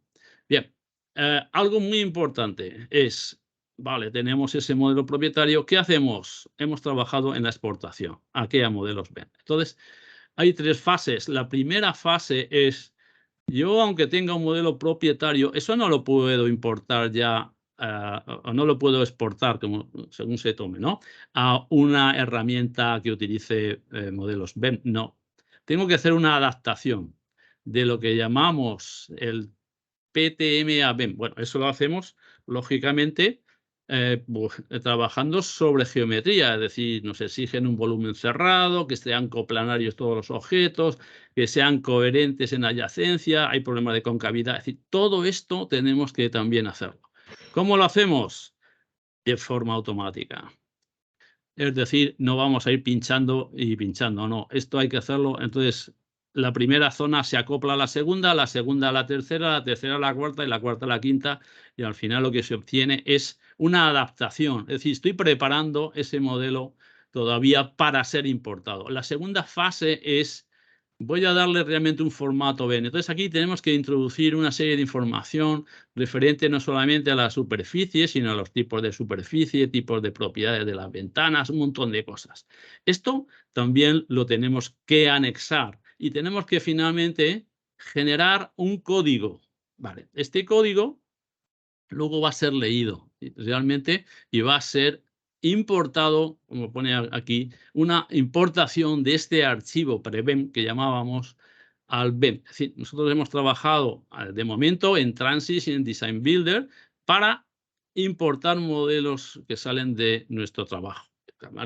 Y aquí, bueno, aquí se ve una representación de cómo se ha importado, ¿de acuerdo?, esos modelos y se están utilizando, de hecho ya se han utilizado, ahora lo contaré en aplicaciones, para, bueno, pues hacer aplicaciones de eficiencia energética, podemos decir en resumen. Bien, vamos a la automatización del sistema. Esto lo voy a poner rápidamente. Hay dos, ya ha habido un tipo de robot en lo que nosotros estamos haciendo este tipo de cosas, aunque se salga un poco de la temática que tenemos hoy, pero realmente estamos metiendo robot para que hagan esto, que es un poco una de las partes que nosotros trabajamos como automáticos, podemos decir. Este es el primer sistema que utilizamos en el proyecto nacional anterior. Era un robot muy pesado. Lo que hacía era tomar datos de forma automática de, bueno, pues de una escena que le dábamos. Entonces detectaba cosas, veía que había una puerta abierta, seguía, etcétera. Bueno, no vamos a poner todo el vídeo porque si no sería muy largo. Pero en realidad lo que nos interesa es que vamos a correr los... Bueno, no han salido a la vez. Estos son, bueno, dos vuelos sobre la nube de puntos color y térmica, que sería un poco lo que más nos interesa, que sería la de la derecha, del espacio que este robot está digitalizando térmicamente, ¿de acuerdo? Bien, esta parte de automatización del sistema es una parte muy importante, ¿vale? Pero esta parte la hemos mejorado en este nuevo proyecto, porque eso pesaba mucho. Ahora lo que tenemos es un sensor, un robot mucho más pequeño, que pesa como mucho 3 kilos, que tiene más autonomía, que proporciona mejores datos, que tiene una interfaz gráfica que se puede utilizar incluso por personas no expertas, etc. Este, como digo, robot nos permite tomar datos en diversos entornos. Ya hemos trabajado pues, en un archivo, que es lo que se ve arriba a la derecha, pero también pues, igual en casas, en apartamentos. Y bueno, en este caso pues es abajo está el robot moviéndose por una escena más amplia. Bueno, y también lo que hace es que se autocarga. Es decir, bueno, estamos trabajando en todo el sistema de automatización, en el que, bueno, hay varias partes que no, bueno, aquí por supuesto no puedo explicar nada de esto, pero bueno, básicamente tiene una parte de inicialización del sistema, adquiere datos, los procesa y crea nubes de puntos térmicos, que es un poco lo que nos interesa. Bien, después de hablar de la automatización, ya por último, vamos a hablar de las aplicaciones. Aquí tengo muchas aplicaciones, vamos a pasarlas también rápido. La primera es que se puede monitorizar de forma densa los espacios de interior de edificios. Esto que tenemos aquí es un apartamento, igual abajo son unos vuelos que se han hecho sobre la imagen color, digamos, y la imagen térmica. Es decir, uno puede detectar segmentos, gradientes térmicos, fugas de calor-frío, puentes térmicos, un poco todo lo que quiera, ¿de acuerdo? Recorriendo todo este entramado, en este caso de puntos. Bueno, lo que se ve ahora mismo son nubes de puntos. Bien, y eso es un poco el apartamento y, bueno, las habitaciones en las que se ha tomado. Hay otra aplicación que también se ha utilizado y que se está desarrollando también. Aquí el grupo de Extremadura es un poco el que ha trabajado en esto y es, bueno, aplicación de realidad aumentada. Esto está hecho con sistemas de realidad aumentada. Hablábamos un poco de los cascos y este tipo de visores. Bueno, pues esto es una aplicación que se está desarrollando para visualizar térmicamente. Esto es una iglesia de Badajoz y un poco cambiándole propiedades y viendo temperaturas a diversos tiempos también. Veis que ahí pone tiempo 1, tiempo 2, etcétera. Bueno, este tipo de aplicaciones también se está, como digo, desarrollando. Hay una extensión que utiliza aplicaciones de realidad aumentada en dispositivos móviles que también se está desarrollando, es decir, vamos a utilizar ya los iPad y con un móvil donde se ha desarrollado digamos, la aplicación en un móvil, se va a ser capaz de ir a un sitio, enchufar, ver algo de ese sitio y entonces seleccionar una zona y entonces ver qué temperatura ha tenido esa zona antes de ayer, por ejemplo. Entonces, cosas de este tipo pues también se están desarrollando y bueno, aunque están en desarrollo o están en modo prototipo, yo creo que también son aplicaciones muy, muy interesantes. Bueno, una de las cosas más importantes es monitorizar los espacios multisesión. Una de las propiedades que tiene el sistema, ese robot que ha salido antes, es que ese robot lo puedes poner programado. Es decir, le puedes decir, vas a hacer un escaneo a las 9, otro a las 10:15, otro a las 11:30 y otro a las 12:45. Es un poco lo que se ve aquí, ¿no? Y luego, pues me vas a dar los datos, ¿de acuerdo? Y esto es un poco lo que se hace. Entonces, cuando se hace una monitorización térmica multisesión, pues se pueden detectar múltiples cosas, es decir, pues qué segmentos térmicos se comportan de manera distinta frente al tiempo, qué inercias térmicas se pueden ver en diversos componentes o incluso en las envolventes, etc. Bien, esto yo creo que es algo que tampoco se está haciendo, digamos, a nivel de investigación, un poco donde nos toca a nosotros, y creo que también es muy interesante este tipo de cosas. Entonces, bueno, aquí se puede ver una monitorización térmica multisesión de un mismo espacio, el espacio lo tenéis ahí abajo. Bueno, entonces es un vuelo, digamos, se ve muy bien. Bueno, se ve un corte ahí muy, muy claro de la calefacción, estaba calefactado todo el sistema. De hecho, estuvo calefactado, pero en la última sesión se quitó calefacción en una de las habitaciones, etc. Pero bueno, se ve muy bien cómo se puede monitorizar todo el espacio en varias sesiones y, bueno, pues hacer una observación de todo el comportamiento térmico, ¿no? Que es un poco donde nosotros trabajamos. Vale. Otra aplicación, ya un poco ya más metido en temas de estudios energéticos, ¿vale? Es aplicaciones, ¿no?, de series temporales en nubes de puntos térmicos, ¿de acuerdo? Entonces, bueno, el método se ha aplicado en estudios de un conjunto de zonas térmicas. Normalmente son plantas, a nivel de planta, ¿vale? Entonces, ¿qué se hace? Pues una calibración de los modelos energéticos, CFT y CFD, estudios predictivos del comportamiento energético, y lo que hemos trabajado de momento es en estudiar las condiciones climáticas ambientales, en demandas y consumos energéticos y en parámetros de confort de usuarios.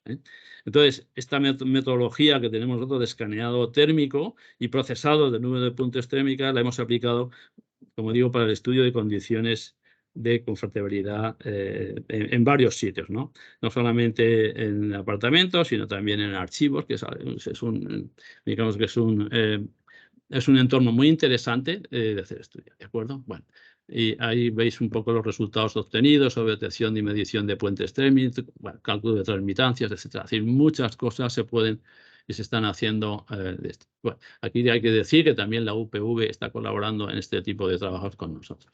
Y algo que también podríamos decir es sobre la calibración del propio software de simulación energética. También se está trabajando a través de nuestros modelos BEM. Bueno, como se puede ver aquí, pues bueno, si se coge, por ejemplo, una zona, se puede utilizar el mismo GBXML, se importa en Design Builder. Aquí lo que se hace es una simulación CFD y mediante esa simulación CFD se puede comparar dos parámetros, se pueden ver si las condiciones iniciales que habíamos tratado son correctas o no, podemos cambiarla, podemos volver a simular, etcétera. Bueno, esto es un poco el flujo de trabajo, ¿vale?, de calibración de software, de simulación energética, pues un poco, digamos, establecer las condiciones HVAC, después importar el modelo que nosotros hemos hecho de forma automática, hacer una simulación CFD, simular temperaturas y comparar lo real con lo simulado para volver otra vez a decir que, bueno, si no coincide voy a empezar a cambiar componentes de los parámetros, digamos, de la simulación hasta que se llegue a una convergencia. Bueno, esto es una calibración, como digo, del software en el que también estamos trabajando. Y por último, y ya son 25 minutos, con lo cual me he ajustado al tiempo, la parametrización de geometrías irregulares y curvas es algo que se está trabajando, es algo que, bueno, hay software que también hacen ya cosas de estas, pero siempre estamos un poco en la deriva de que es difícil parametrizar, digamos, geometrías que no son planas, que son curvas en realidad, es un poco lo que quería decir, ni siquiera que se ajusten a cilindros o a primitivas establecidas, sino que realmente sean curvas y uno tiene que parametrizarlas. Esto es un trabajo que se está realizando también en la Universidad de Extremadura y bueno, pues aquí igual se están consiguiendo, bueno, algunos resultados interesantes. Bien, con esto pues me he pasado 1 minuto y algo, así que ya no quiero hablar más. Creo que da una visión un poco genérica de lo que estamos trabajando ahora mismo y bueno, pues espero que haya sido interesante, ¿no?, para vosotros. Con eso pues ya acabo mi presentación. Muy bien. Muy bien, pues gracias, Antonio. Y nada, pues después de este baño de tecnología, pues vamos a ver si... Fernando, ¿estás por ahí también? Sí, aquí estoy. ¿Se me escucha? Muy bien, pues nada, pues entonces vamos a pasar a la siguiente presentación para que Fernando nos hable también de, bueno, pues de la tecnología que se está utilizando precisamente para generar, ¿no?, estos modelos, captura de la realidad, ¿no?, y trabajar también con modelos de información de edificación y cuáles son, ¿no?, los equipos o software, que bueno, pues hay muchas otras casas comerciales, ¿no?, que como nos ha presentado Antonio, pues tanto Riegel, Faro, tienen distintos tipos de equipos para escaneado y bueno, pues como nosotros hemos manejado precisamente también, ¿no?, pues equipos de Leica, pues nos parece interesante que nos aporten su visión sobre las últimas avances en estas tecnologías. Así que adelante, Fernando. Muchas gracias. Bueno, primero que nada, estoy un poco resfriado. La nueva normalidad. O sea, sí, me disculpáis si tengo que toser. Sí, la idea de la presentación es, como decías, ver un poco lo que podemos ofrecer desde Leica. El proceso, bueno, como veis, a nivel de laboratorio, esto es bastante complejo. Imaginaros el crear a partir de este tipo de tecnología algo que se pueda comercializar, que se pueda vender y que te quieran comprar, ¿no? Entonces, bueno, Leica, creo que nos conocéis dentro del mundo, por lo menos, de la arquitectura y la construcción. Algunos equipos nuestros han salido en las presentaciones anteriores, pero bueno, básicamente nos dedicamos a crear equipos sensores para posicionamiento, medición, captura de la realidad, auscultación, diferentes tipos, ¿no?, de los cuales vamos a centrarnos hoy sobre todo en lo que tiene que ver con la captura de la realidad. Ya, bueno, hemos visto, el profesor Adán ha explicado perfectamente toda la tecnología que hay detrás de esto, que conseguimos con un láser escáner. O sea, el obtener toda esta geometría en 3D, también las imágenes 360 a partir de las cámaras que tienen los equipos. Y lo interesante de esto, dentro de un sector como el de la arquitectura o la ingeniería, es que es una información real, perfectamente, que geométricamente refleja esa realidad, o sea, es una réplica digital de ese mundo real, y podemos medir, podemos seccionarla, como estáis viendo en las secciones que salen en la parte inferior, en cualquier dirección, y por supuesto obtener toda la información posible de esa escena o de esas escenas que hemos escaneado. Y su aplicación, bueno, está extendida en prácticamente todos los ámbitos, a nivel industrial, a nivel de edificación, a nivel de ingeniería y en prácticamente cualquier tipo de instalación. Vamos a hablar sobre todo de los equipos de Reality Capture. Los más conocidos, los más extendidos, son los, por lo menos en nuestro portfolio, son los equipos estáticos, que son estos que vemos aquí, ¿vale? Que funcionan normalmente acoplados a un trípode, bueno, a otro equipo, pero funcionan de forma estática. Esos equipos capturan la realidad a su alrededor y son los más tradicionales. Ofrecen una información de más calidad, o sea, con más precisión. Es lo mismo que cuando hacemos una foto. Hacemos una foto en una posición con un trípode, obtenemos una imagen bastante mejor que si lo hacemos en movimiento. Pues con esto sucede lo mismo. Sin embargo, el paso natural de esta tecnología es que sea más eficiente y por eso pues se han creado equipos que nos permiten hacer el mismo proceso pero en movimiento. Inicialmente pues, tuvimos este equipo, esta mochila que todavía la comercializamos, que lleva tanto LiDAR como cámaras como GPS. Este otro equipo que es el Pegasus, que ha salido una nueva versión hace muy poco, que normalmente se lleva encima de un vehículo o en un barco o en un carro de vía para escanear con bastante productividad trayectorias muy largas, todo lo que hay alrededor de la trayectoria del equipo. Igual lleva LiDAR, lleva cámaras, odómetro, GPS, etc. Y un equipo más simple que podemos llevar en mano. Vamos simplemente andando y vamos capturando la geometría con el LiDAR e imágenes con la cámara. Este equipo, a su vez, ha dado pie a equipos autónomos, como es el BLK2Fly, que es este dron que tenemos aquí, y el BLK Arc. Parten de la base de este equipo, el BLK2Go. Y la idea es que esa captura pues, se automatice más. O sea, que puedan ser estos equipos de forma autónoma los que hagan esa captura. Tanto los robots, que inicialmente el BLK Arc se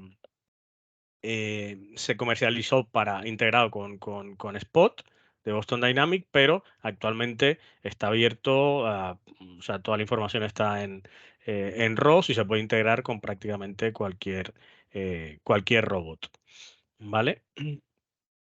Y bueno, ¿cuáles son los equipos, yendo un poco al grano del tema de BIM y de construcción? ¿Cuáles son los equipos más habituales dentro de este entorno? Por ejemplo, el BLK 360, que es el sucesor del que mostraba antes el profesor Adán, de toda lo que han desarrollado. Lamentablemente, ya no lleva cámara térmica, o sea, se ha reducido el equipo bastante. Han mejorado las cámaras y ha mejorado bastante la información que captura con la nube de puntos. Se ha incorporado también esta tecnología, BIS, que es de un sistema de navegación inercial que mezcla el sensor o sea, los acelerómetros, la unidad eh, inercial del equipo, con tecnología también SLAM y con navegación visual. O sea, va siguiendo los diferentes puntos que obtiene desde las cámaras para saber con cierta precisión el sitio al que lo hemos movido, ¿vale? Lo cual acelera bastante la unión de todas esas nubes de puntos que vamos capturando en campo. Recordemos que este es un equipo estático. Este es otro ejemplo de equipo estático, el RTC, que tiene más alcance, más precisión y tenemos una nube de puntos de bastante más calidad sobre superficies oscuras o superficies brillantes que habíamos visto antes en exposiciones anteriores que con la luz del láser es complicado capturarlas. Y el BLK2Go pues, nos permite obtener, además de la nube de puntos, además de la geometría, imágenes panorámicas, no 360 como los equipos, porque las cámaras están situadas delante y a los lados y enmascara al operador que va detrás, ¿vale? Y podemos obtener imágenes de detalle, o sea, una imagen plana de determinados objetos que sean interesantes a lo largo del recorrido. El proceso de captura con los escáneres estáticos, por ponerlo un poco en contexto, sería más o menos este. Colocamos el equipo sobre un trípode, lo conectamos normalmente a un tablet o un teléfono móvil que nos sirva de apoyo para la captura y para la unión de esas nubes. Configuramos la captura, lanzamos la captura, el equipo empieza a obtener la información, podemos examinarla en el tablet ¿vale? Y movemos el equipo a la siguiente posición. Aquí es donde comienzan a funcionar estos sistemas de navegación visual que va traqueando determinados puntos en la escena y con el resto de sensores pues permite conocer con bastante precisión la posición del equipo, lo que nos facilita la unión. Ese tablet o ese teléfono puede servir también como un sensor extra. Podemos utilizar la cámara de ese tablet para capturar fotos que refuercen la documentación de lo que estamos capturando. E incluso en los nuevos iPad o iPhone que tienen LiDAR, podemos utilizar también el LiDAR de esos dispositivos para parchear, podríamos decir, la nube de puntos, o sea, tomar aquellas zonas que de sombra que el escáner no ha capturado, pues, y que no merece la pena a lo mejor hacer una estación nuevamente, pues podemos utilizar el LiDAR del iPhone o del iPad para generar una nube de puntos que enganche, podríamos decir, con la nube de puntos que captura el escáner. Con los equipos de mano, con el BLK2GO, el funcionamiento es así. O sea, se parte de una posición estable, horizontal. Esto, bueno, esto cambiará con los release nuevos. Tendremos un poco más de libertad. Lo asociamos con el teléfono móvil, más que nada por ver el recorrido que estamos haciendo y qué tal lo estamos haciendo. De manera que la trayectoria no se vaya, no se nos vaya a escapar o que hagamos un movimiento brusco y que sigamos caminando y que luego el dato no nos valga. Aquí vamos a tener una referencia de cómo lo estamos haciendo y qué estamos capturando, ¿vale? Pero es simplemente esto. Es ir andando, vamos obteniendo la información y las fotos. Terminamos el recorrido. Bueno, aquí nos da una cifra, pero realmente esto, bueno, el vídeo es de cuando salió el equipo, realmente se puede hacer más superficie en menos tiempo. Depende también, perdón, de la precisión, del detalle que querramos conseguir con esa captura. Evidentemente, estos equipos que van en movimiento, la nube es menos densa que un equipo estático. Si queremos tener más detalles, simplemente nos podemos detener frente al objeto del que necesitamos más detalle y obtendremos, evidentemente, más información, ¿vale? Y este es un poco bueno, ya el procesamiento en el software es común con el resto de equipos. Y bueno, estos equipos son los más habituales dentro de los proyectos de arquitectura, ingeniería y construcción. O sea, equipos estáticos y ahora el BLK2GO que nos permite desplazarnos por el edificio, por la instalación. Pero es cierto que dependiendo del tipo de proyectos, por ejemplo, proyectos de infraestructuras, viales, por ejemplo, el Pegasus es una herramienta muy útil, muy productiva y en proyectos de ese tipo es, bueno, imprescindible, imprescindible no hay nada, pero bueno, nos permite obtener muchísima información a muy bajo coste y en muy poco tiempo, ¿vale? En entornos urbanos quizás esto es una buena herramienta. En muchos casos ya con el BLK2GO se puede sustituir en algunas zonas donde no necesitemos tanto alcance. Las estaciones de la serie P son equipos de mayor alcance, desde 270 metros a 1 kilómetro, que se emplean sobre todo en proyectos o de grandes infraestructuras o a nivel de minería o a nivel de auscultación de presas o ese tipo de estructuras donde tenemos que estar a una distancia grande y no nos podemos acercar mucho y queremos conseguir detalles. Los robots, cada vez vemos más aplicaciones, tanto a nivel industrial para temas de inspección, en los que se combina el LiDAR que nos permite no solo obtener la geometría, sino también utilizarlo para la navegación del robot, en combinación, por supuesto, con otros sensores térmicos, sensores de sonido, de radiación, etcétera, y que básicamente se va a utilizar en zonas donde no puedan acceder las personas o sea más productivo utilizar el robot. Y el BLK2Fly, ahora vamos a ver en este vídeo un poco cómo funciona, pues un poco peculiar. No es un dron al uso, como quizás los que se utilizan habitualmente para para hacer fotogrametría, que tienen un payload en el que podemos intercambiar las cámaras o los sensores. Es básicamente un escáner que vuela. Tiene cámaras también, pero básicamente la información más valiosa que se obtiene es la nube de puntos. Y tiene otros sensores, además del LiDAR. Tiene radar que le permite evitar determinados obstáculos. Y lo más importante es que es autónomo. O sea, cuando echamos a volar el dron, lo que vemos en el tablet son las cámaras, o sea, lo que nos proyectan las cámaras que lleva el equipo, y simplemente marcamos el área que queremos escanear, ya sea una superficie horizontal o un paramento vertical. El equipo tiene GPS y simplemente marcamos ahí esa zona que queremos escanear y el equipo automáticamente calcula la trayectoria que debe seguir para obtener esa información. Configuramos también la distancia a la que queremos que se mantenga de los objetos y eso lo va a respetar. Va hasta el sitio, hace el escaneo. Si se le acaba la batería, regresa, la cambiamos y retoma la misión. Esto tanto a nivel de paramentos verticales como, por ejemplo, cubiertas. El procedimiento sería más o menos el mismo, ¿no? Marcamos un elemento vertical o un elemento horizontal, va, lo escanea y regresa, ¿vale? Es sobre todo útil en estas zonas que desde tierra con los escáneres estáticos son de difícil acceso. Más o menos el proceso es este que vemos,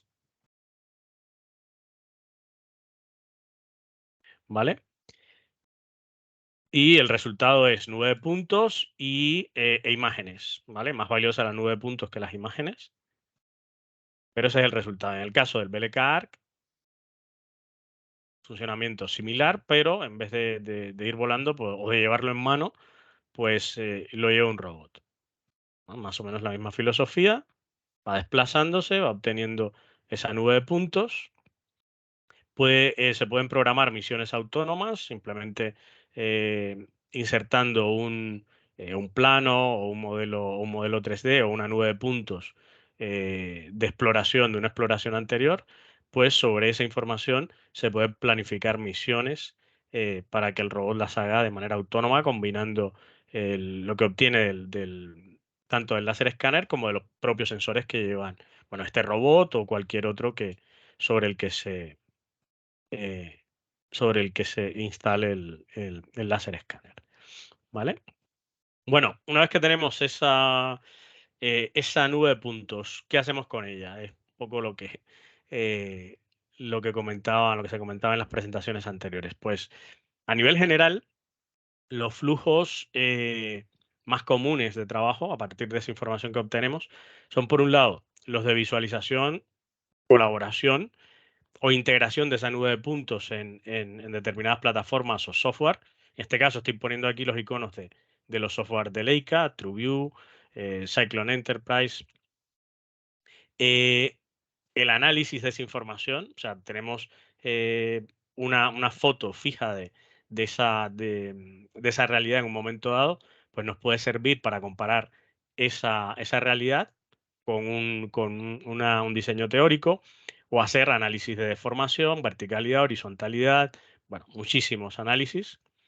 Y lo más, podríamos decir, socorrido o lo más utilizado hasta hoy es utilizar esa nube de puntos que hemos capturado como referencia geométrica para crear un diseño, para crear un modelo a partir de esa información. O sea, la nube de puntos que obtenemos, podemos seguir, este es nuestro formato propietario, el EGS, Leica Geosystems, y lo podemos utilizar con nuestro software incluso de terceros, o directamente utilizar software, formatos abiertos como este, o propietarios también, como este de Autodesk, para trabajar con esa nube de puntos, tomándola como referencia en cualquiera de estos software de diseño comerciales. ¿Y cómo hacemos eso a lo largo de un proyecto? Esa información que capturamos puede ser valiosa tanto en las etapas iniciales del proyecto, cuando estamos planificando o diseñando, cuando se está ejecutando a nivel de control de obra, cuando finaliza la obra a modo de validación, o incluso si queremos plantear, si estamos hablando de un proyecto de operación y mantenimiento, pues esa información que obtenemos del estado de las instalaciones, del estado actual de las instalaciones, es súper valiosa, ¿vale? Aquí, bueno, algunos ejemplos para ilustrar un poco lo que comento. Esa información que obtenemos nos va a permitir evaluar la viabilidad del proyecto, o sea, tenemos lo que hay en ese, por ejemplo, un solar o un terreno donde queremos desarrollar un proyecto, pues esa información que obtenemos con láser escáner, podríamos utilizarla por un lado para densificar esa información que se obtiene por topografía clásica, que normalmente es una información puntual que podemos interpolar y conseguir más información, pero con el Reality Capture, con un láser escáner, estamos obteniendo la información que hay en realidad, ¿vale? Y que podemos usar la información de la topografía clásica para anclar, podríamos decir, esa información de Reality Capture, obtener más precisión, pero al final todo va a sumar, ¿no? Y en proyectos de rehabilitación, etcétera, pues podemos utilizar esa información que obtenemos de un edificio, en este caso, para conocer exactamente qué hay ahí y no hacer un diseño basado en mediciones aisladas, con un distanciómetro, con una cinta, etcétera, que nos va a llevar a crear un diseño, podemos decir, erróneo o poco fiable, que cuando lleguemos ahora vamos a tener que cambiar porque no se ajusta a la realidad de ese sitio, ¿vale? Y esto tiene más sentido, sobre todo en entornos industriales, donde la geometría es compleja. O sea, aquí sí es 3D y sí, casi siempre se ha trabajado en 3D, porque la geometría es muy compleja y el láser escáner ahora mismo es la opción más viable, no es la única, repito, se puede hacer de muchas maneras, pero en los tiempos que se trabajan los proyectos hoy, con las precisiones que se piden, prácticamente es la única opción viable para conseguir esa información y a partir de ahí plantear una ampliación, una reforma de una planta. Y otra opción es utilizar esa nube de puntos como lugar común donde colaborar todos los que participan en el proyecto. O sea, todo el mundo va a estar viendo lo mismo, o sea, una réplica digital de esa realidad capturada en un momento dado. Y ahí pues se pueden aportar más información, vincular archivos, vincular fotos, etcétera. Importante durante la construcción, que estemos capturando información, o sea, haciendo réplicas de esa realidad que se va creando en la obra, y eso nos va a permitir compararlo con el diseño, por ejemplo, el diseño teórico, y ver hasta qué punto eso que se está construyendo se ajusta a ese diseño que se planteó originalmente. Y como decía antes, pues colaborar también durante esa obra. Verificar de manera, o sea, cuando todavía estamos a tiempo de cambiar algo, no sé, ejemplos típicos, no sé, cuando se vierte hormigón, se puede escanear y comprobar si ese vertido tiene la horizontalidad deseada y rectificar rápidamente, o sea, verter más hormigón donde se necesita o quitar en los sitios donde sobra, por ejemplo, ¿no? Entonces se puede plantear con una periodicidad la que decida quien está gestionando esa obra o a partir de determinados hitos importantes de la obra. Y por supuesto, al terminar, siempre el crear unas build de la obra, muchas obras bueno, nunca se hace o simplemente se entrega el modelo, los planos de ejecución como as build, pero muchas veces no tiene nada que ver una cosa con la otra. O sea, lo que finalmente se ejecutó y, y lo que, y lo que estaba planificado. Y el crear una réplica digital al final de la obra, pues es un documento que tiene carácter legal y te permite, pues si hay una reclamación, en el caso de la constructora, pues tener una documentación que respalda lo que realmente se hizo en la obra ante cualquier demanda. Y a nivel de operación y mantenimiento, bueno, aquí tenemos un par de ejemplos. El cómo utilizar una nube de puntos para apoyar la operación y el mantenimiento de un edificio o de una planta. A la izquierda tenemos la integración de nuestro visor de TrueView Cloud en Archivus, que es una plataforma de Facility Management, sobre todo para edificios, pero no exclusivamente, que utiliza normalmente dibujos, modelos 3D y ahora nube de puntos, en la que se utilizan simplemente las etiquetas que colocamos, perdón, las etiquetas que colocamos sobre la nube de puntos como punto de enlace con la ficha técnica de una máquina, por ejemplo, y a partir de ahí pues podemos saber todo el calendario de mantenimiento, etcétera. Es una información gráfica muy útil para quien hace mantenimiento porque además de ser muy intuitiva, o sea, no es un plano, no es ni siquiera un modelo 3D, sino simplemente una réplica de la realidad, pues puede navegar perfectamente por ella. Sobre esa nube de puntos se puede medir. Si necesita, pues medir tomar cualquier medida para ver cómo hacer ese mantenimiento, etcétera. ¿Vale? Es muy intuitivo para cualquier operador. Y aquí a la derecha estábamos viendo este otro ejemplo de que partíamos igual de una nube de puntos, una especie de refinería, y esa nube de puntos en este caso servía para generar un modelo 3D, en este caso desde Bricscat, con el plugin nuestro, con CloudWorks, pues se pueden modelar de manera semiautomática geometrías básicas, como pueden ser tuberías, perfiles de acero, lo que acelera bastante el proceso de modelado, ¿vale? Y ese modelo, pues lo podemos ver en conjunto con la realidad, pues una herramienta también para comprobar si cualquier máquina entra en la instalación o no, etcétera. Podemos tener el diseño y realidad en el mismo entorno, ¿vale? Para comparar, para mostrar, etcétera. Y luego esa nube de puntos, en este caso, se ha integrado con un sistema de gestión de activos de Hexagon, ¿vale? Donde también igual podemos tener, al igual que en Archivus, modelos, planos, etcétera, pues en este caso se ha integrado la nube de puntos y directamente desde la nube de puntos se puede hacer la gestión, ¿vale? Y bueno, ya ha sonado mi alarma de tiempo. A modo de conclusión, estas son las ventajas que nuestra experiencia y la de nuestros clientes nos dicen que tiene esta tecnología de captura de la realidad en este tipo de proyectos, ¿vale? Nos va a permitir hacer ese análisis en todas las etapas del proyecto. Es una documentación total porque tenemos muchísima información,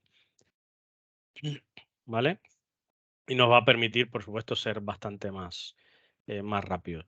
Aquí, bueno, tenemos poco tiempo, pero no, todos estos sitios puedes encontrar información, además de lo que podamos ver en el seminario hoy, ¿vale? Y que por mi parte, terminado la presentación. Muy bien, pues muchas gracias, Fernando, por A vosotros por la tanta jornada. tecnología también. Sí, y bueno, un poco la idea era resumir, no sé si lo he conseguido, pero bueno. Muy bien, Nada. pues a ver si os parece. No sé si hay alguna pregunta, en el chat veo que no. No sé si alguien quiere participar o hacer alguna aportación o quiere consultar algo a alguna de las personas que hemos intervenido en esta primera parte. Antonio, ¿quieres decir algo? Sí, me gustaría... Hola, Fernando. Sí. Buenos días. Me gustaría hacerte una pregunta. Un poco, conocía el último sensor un láser que has mostrado, que estaba montado en el robot este que has montado, que has visualizado. Sí. Y el ECAD. me gustaría comentarte que bueno, ahora mismo este tipo de robots quizá están todavía un poco lejanos al público, digamos, en general, o a los profesionales de la construcción.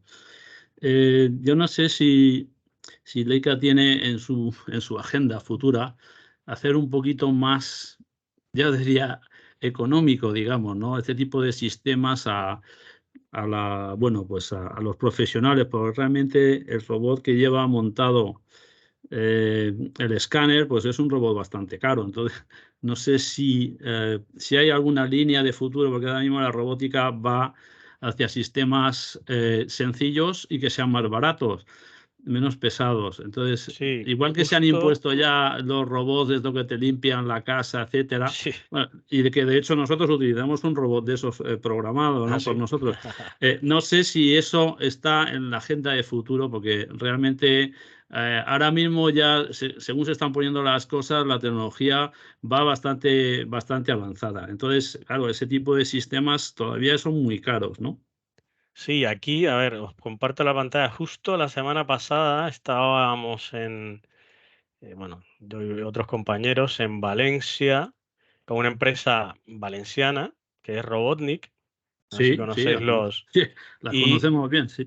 sí, entonces aquí pues estábamos, ya ellos tienen integrado este robot, que es este mismo. Aquí, bueno, le faltan los cuernitos, pero bueno, los cuernitos es una pieza que es Sí, sí, para Spot, para protegerlo, bueno, que es nada, es metal, no nada complejo.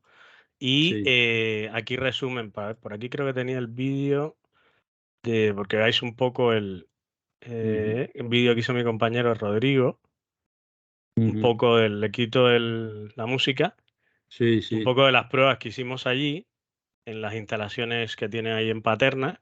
sí, sí. Y es un robot, bueno, no es que sea, pero es bastante más asequible que Sí, el el de Spot. Mobile Robotics, sí. Eso es. Entonces, a ver por aquí. Ahí están pisando un poco las plantas. A ver aquí. Pues nada, me alegro mucho. Bueno, a Sí, sí. Robotnik lo conocemos desde hace muchísimos. De hecho, nosotros tenemos Esa es la la, nube que se la consigue con el. plataforma, se la compramos a ellos, etcétera. O sea que sí. Eso bueno, pues me parece que es una línea Mm. buena de futuro, y si podemos tener cada vez robots más asequibles y menos caros, porque bueno, el escáner ya cuesta algo, pero Sí, sí, lo ese sé, lo tipo de sé. robots cuesta mucho dinero. Eso es. Pues nada, y con ellos ya están, bueno, está a pleno rendimiento y ellos, bueno, tienen toda la capacidad también para incluso para mejorar esa integración. Muy bien, O sea que estamos en el camino. muy bien, muchas gracias, Fernando. Bueno, pues si no hay nada más, si queréis, después, bueno, aprovecho para decir también, Fernando, que no lo ha comentado, que ellos pues organizan bastante el webinar y creo que la semana que viene teníais precisamente, ¿no?, esta información de Sí, un webinar, que si quieres la puedes poner por ahí por el chat, ya que los que están aquí a lo sí, mejor bueno, están aquí interesados, que es más lo tenía. específico sobre estos temas el próximo miércoles, o sea que se la Vale, puedes perfecto. compartir si quieres.